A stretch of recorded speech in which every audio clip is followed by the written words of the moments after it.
Hello good morning. तर आज सकाळी सकाळी नाश्त्यामध्ये बनवायचे होते बीटचे पराठे। तर ईश्वरी मला इथं मदत करत होती। ईश्वरीने बीट किसून दिले मला। आणि बीट असे पण कोणी खात नाही, आवडत नाही जास्त खायला सगळ्यांना, त्याच्यामुळे बीटचे पराठे बनवत असते मी आणि मुलींना पण खूप आवडतात। तर किसलेलं बीट टाकलं गव्हाच्या पिठामध्ये आणि चवीनुसार मीठ टाकायचं, तीळ टाकायचे। तर तिळाने टेस्ट चांगली येते आणि खायला पण छान लागतात। तर त्याच्यामध्ये लसूण, हिरवी मिरची बारीक करून टाकली मी आणि हळद टाकायची। तर हे सगळं मिक्स करून घ्यायचं आणि त्याच्यानंतर आपण जसं चपातीचं पीठ मळतो ना तशा पद्धतीने मळून ठेवायचं आणि थोडा वेळ भिजून द्यायचं। तर छान असे बीटाचे पराठे तयार होतात आणि मस्त लागतात खायला दह्यासोबत पण सकाळी सकाळी नाश्त्यामध्ये। तर इथं मी पीठ मळून घेतलं आणि पीठ भिजलं होतं थोडा वेळ। तर मुलीला आज नाश्त्यामध्ये बीटचा पराठा द्यायचा होता आणि आज जास्त वेळ शाळा नव्हती, त्याच्यामुळे टिफिनला पण नेणार होते त्या। तर मी पीठ मळताना पण तीळ टाकले होते आणि आत्ता लाटताना पण थोडेसे तीळ घेतलेले आहेत, त्याच्यामुळं छान लागतो पराठा खायला। तर चपातीसारखंच लाटून घ्यायचं आहे। तर इथं छोटासा पराठा मी ऐश्वर्यासाठी इथं लाटून घेतला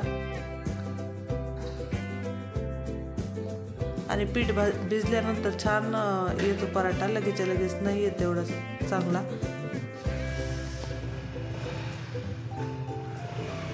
तर तवा इथं चांगला तापलेला होता, तर तेल लावून किंवा तूप लावून पण भाजू शकतो पराठा।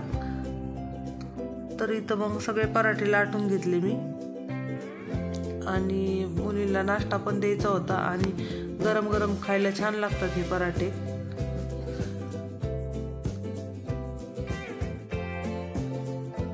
तर ऐश्वर्याना जास्त भाज्याच खात नाही, त्याच्यामुळे मी तिला अशा पद्धतीने वेगवेगळ्या भाज्यांचे पराठे बनवून देत असते। कधी बीटचा पराठा, कोबीचा पराठा, बटाट्याचा पराठा। तिला कोणत्या पण भाज्या दिल्या ना डब्याला तर थोडी का असं ती भाजी परत आणतीच आणि तिला आवडतच नाही जास्त भाज्या खायला, त्याच्यामुळे मग सगळ्या भाज्या टाकून मी तिला पराठा बनवून देत असते आणि पराठा बनवून दिला की आवडतं तिला। त्याच्यामुळे अशा पद्धतीने तुमचे मुलं खात नसेल तर नक्की वेगवेगळ्या पद्धतीचे पराठे बनवायचे।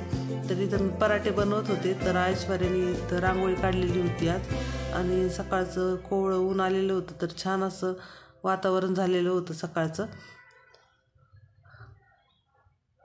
तर पराठा छान भाजलेला होता आणि त्याच्यानंतर मी सगळे पराठे बनवून घेतले आणि ऐश्वर्याला पण गरम गरम नाश्ता दिला।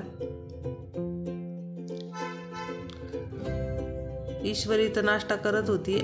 बाय।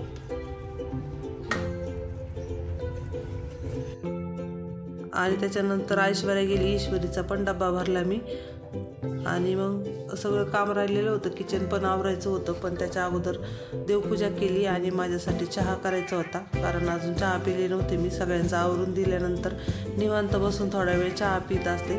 तर चहा घेतला मी, त्याच्यानंतर मला जायचं होतं लग्नाला, आमच्या इथलंच लग्न होतं। तर आवरलं मी सगळं काम वगैरे आणि त्याच्यानंतर लग्नाला जायला इथं तयार झालेली होते।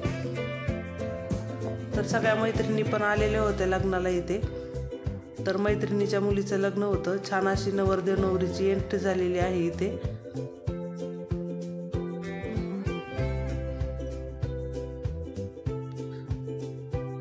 आणि लग्न लागल्यानंतर सगळ्या मैत्रिणी आलो होतो आम्ही, तर छान असे फोटो काढले। चला तर मग असा होता